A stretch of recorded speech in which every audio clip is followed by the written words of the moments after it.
Hello everyone, welcome to the CQ family. We are back with more new concept and a lot of new enthusiasm. I know a lot of students missed our lectures, but no worries, we are back again and without wasting any time, let us start with it. Okay so last class तक हमने factorisation method पढ़ लिया है जिसका दूसरा नाम middle term split method भी था and completing the square method पढ़ लिया और अगर आपको याद हो तो हमने क्वाड्रेटिक फॉर्मूला का derivation with the help of completing the square method last lecture में पढ़ा है। इन केस आपने वो लेक्चर मिस किया है तो मैं आई बटन में लिंक दे दूंगा, आप वहां से जाके देख सकते हैं या फिर वीडियो डिस्क्रिप्शन में भी आपको लिंक मिल जाएगा, so you can check it out. Meanwhile मैं क्या करता हूँ जल्दी से क्वाड्रेटिक फॉर्मूला का जो डेरिवेशन है with the help of completing the square method वो लिख देता हूँ, थोड़ा सा हमारी मेमोरी भी रिन्यू हो जाएगी और हमें याद आएगा कि हाँ हमने क्या किया इसके अंदर। तो टाइम वेस्ट ना हो इसके लिए मैं क्या करूंगा, मैं इस पोर्शन को थोड़ा सा फास्ट फॉरवर्ड कर दूंगा। तो मिलते हैं एक्स स्क्वायर प्लस टू से मल्टीप्लाई कर लेते हैं इसे और टू से डिवाइड कर लेते हैं।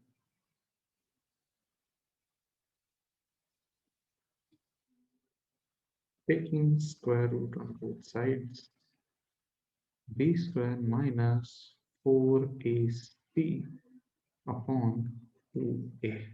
So this is our quadratic formula. इसी के बारे में हम बात कर रहे थे।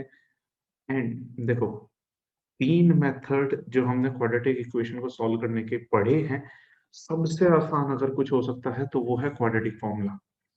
रीजन देखिए, आपको कुछ नहीं करना है, सिर्फ और सिर्फ क्वाड्रेटिक इक्वेशन जो गिवन है, एक चीज का जो आपको ध्यान रखना है इसमें जरूरी है, व्हाट इज इंपॉर्टेंट इज कि आपको इक्वेशन को स्टैंडर्ड फॉर्म में कन्वर्ट करना जरूरी है।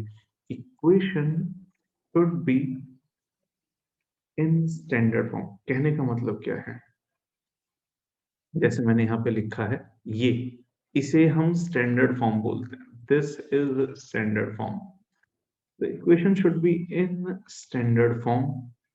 मैं लिख भी देता हूँ, it should be in the form of ax square plus bx plus c equals to 0, which means right hand side पे 0 होना चाहिए, सारी की सारी टर्म लेफ्ट साइड में होनी चाहिए।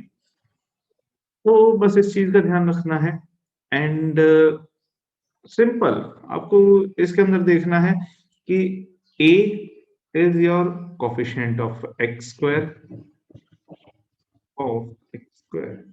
B is coefficient of x and C is वो जो किसी के साथ नहीं है, so C is your constant term.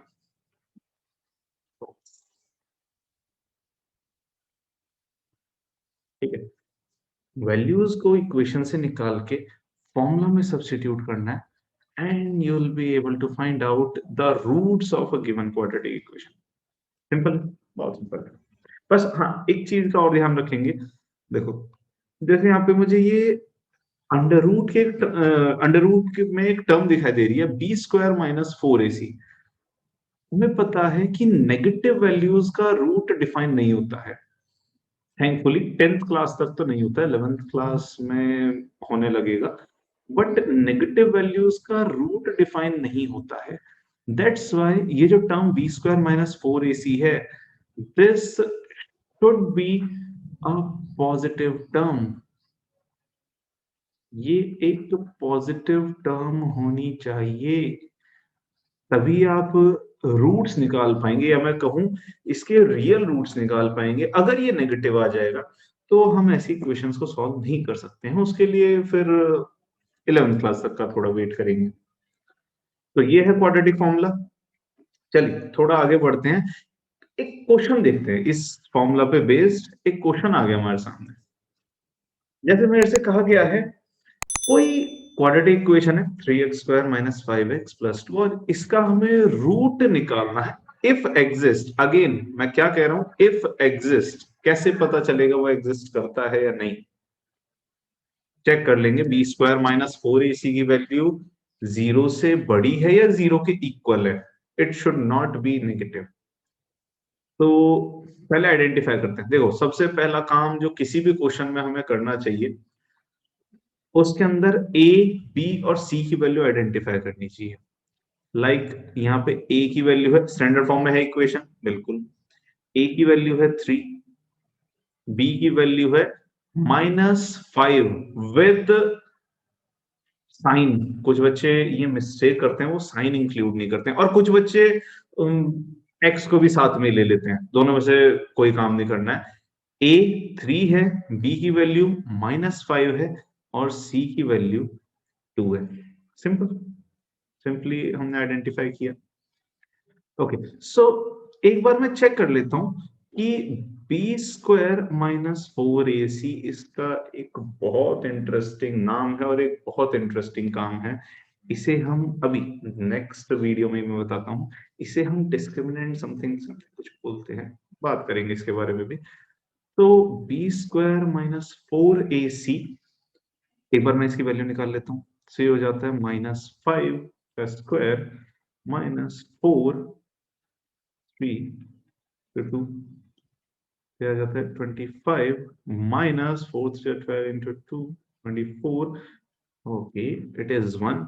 And now as we can see कि ये वैल्यू ग्रेटर देन 0 है, ग्रेटर देन और इक्वल टू 0 होना चाहिए। तो यस, हम इसका रूट फाइंड आउट कर सकते हैं। चलिए तो रूट फाइंड आउट कर लेते हैं। मैं कह सकता हूँ x is equals to -b plus minus under root b² - 4ac upon 2a। Values put करते हैं। तो जब मैं इसके अंदर वैल्यू पुट करूंगा, x is equals to minus of -5 with sign plus minus under root. अच्छा, b² - 4ac की वैल्यू हम निकाल चुके हैं ऑलरेडी, ये 1 आई थी, upon 2। x is equals to 5 plus minus 1 upon 2। तो हमारे पास देखो, जितनी भी किसी इक्वेशन की डिग्री होती है, उतने ही उसके सॉल्यूशंस, या मैं कहूं उतने ही उसके रूट्स होते हैं। आ गए, 2 रूट्स की रिक्वायरमेंट थी और दोनों रूट आ गए। x की वैल्यू 6/2 3, और x की वैल्यू 5 - 1 4/2, दैट इज 2। दो रूट्स हमने फाइंड आउट कर लिए। वेरी सिंपल, इससे आसान और क्या होगा। चलो एक और क्वेश्चन देख लेते हैं, बना लेते हैं क्वेश्चन, या फिर हम अपनी बुक से ले लेते हैं क्वेश्चन। क्वेश्चन, अच्छा, more question you will find it in the description link.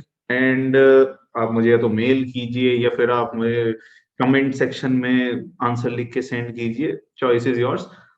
Try to participate in the lectures, it will be more interesting.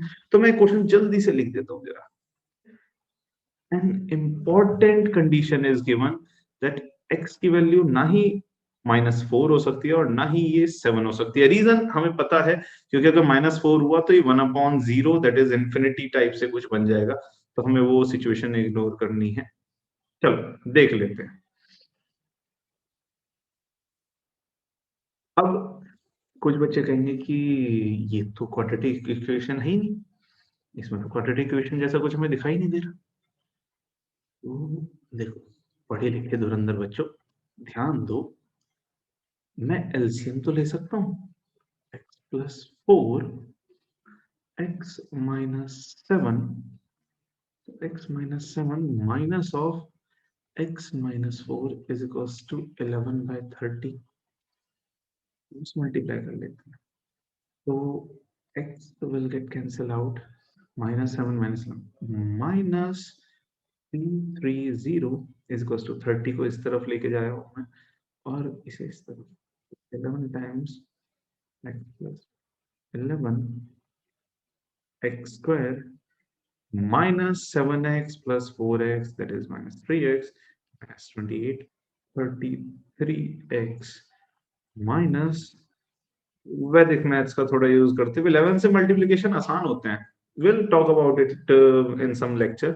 वैदिक मैथ्स एक बहुत इंटरेस्टिंग पार्ट है, और ठीक कैलकुलेशन आप बहुत जल्दी कर सकते हैं। तो 11x square minus 33x minus 308. 0 is equals to 11x square minus 33x minus 308 and plus 330. It will be plus 22. और as we can see, मैं सब कुछ लेफ्ट साइड में ले आता हूँ. 11x square minus 33x plus 22 equals to 0. As we can see, इसमें से 11 कॉमन आ सकता है. x square minus 3x plus 2 is equals to 0. तो फाइनली हमारे पास जो इक्वेशन बनी है वो है x square minus 3x plus 2 is equals to 0. Standard form है, बिल्कुल मैंने पहले ही इसे स्टैंडर्ड फॉर्म में कन्वर्ट कर लिया. और a, b और c की वैल्यू अगर हमें आइडेंटिफाई करनी है, देखो a की वैल्यू 1 कुछ नहीं है x स्क्वायर के साथ, इसका मतलब 1. कंफ्यूज मत होना कि इसके साथ तो कुछ था ही नहीं, अब क्या लूं. It is 1. b की वैल्यू विद साइन -3, c की वैल्यू 2. a, b और c की वैल्यू पता चल गई.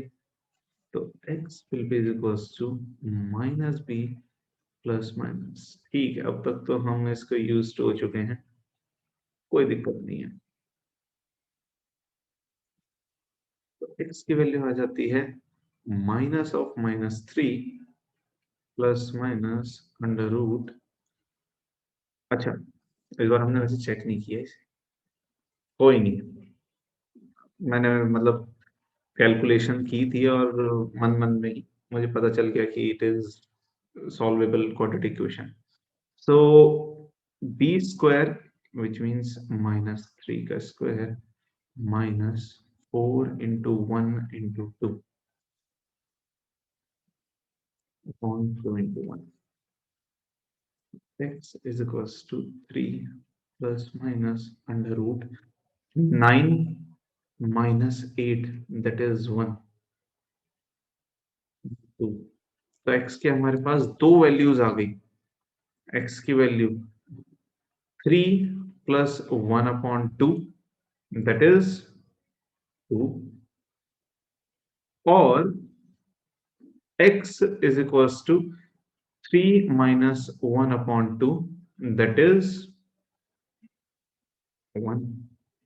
तो दो वैल्यूज आ चुकी हैं, दो वैल्यूज ही चाहिए थी, x की वैल्यू 2 या x की वैल्यू 1. सिंपल, इससे आसान और क्या होगा.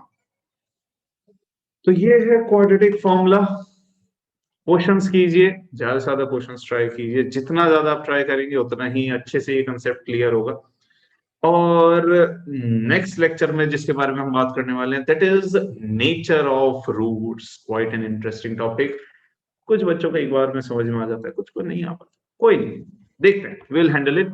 सो टिल देन स्वस्थ रहिए और कोविड से थोड़ा दूर रहिए. Follow the guidelines and see you letter.